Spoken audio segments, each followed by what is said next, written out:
This evening, a man who beat the odds is being remembered as the first patient ever cured of HIV.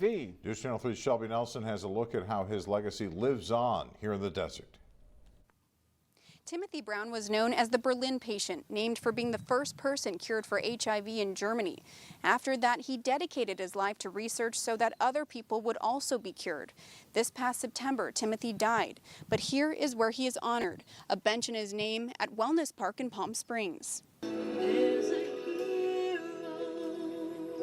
Oh, he'd be very pleased and have a big smile on his face. An intimate gathering of family, friends, and those closest to Timothy Brown. He lost his battle with leukemia last year, but what he's most known for is beating the odds against HIV. This is important because of who Timothy Ray Brown was.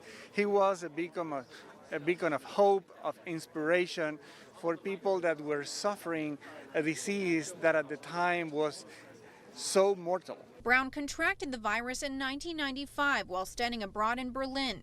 After subsequently being diagnosed with leukemia, he underwent a stem cell procedure, making him HIV-free in 2007. For so many decades, they were afraid to even say the word cure. They called it the C word because there had been so much false hope at the beginning of the epidemic.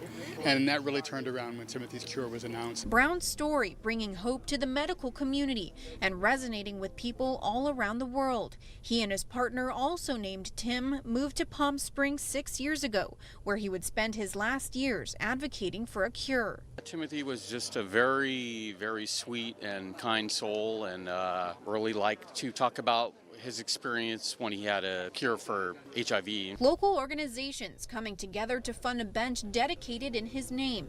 It now sits among the trees and at a park he and his partner often came to together. For the local community, it's a beautiful place to come and reflect on whatever is troubling you. In Palm Springs, Shelby Nelson, News Channel 3.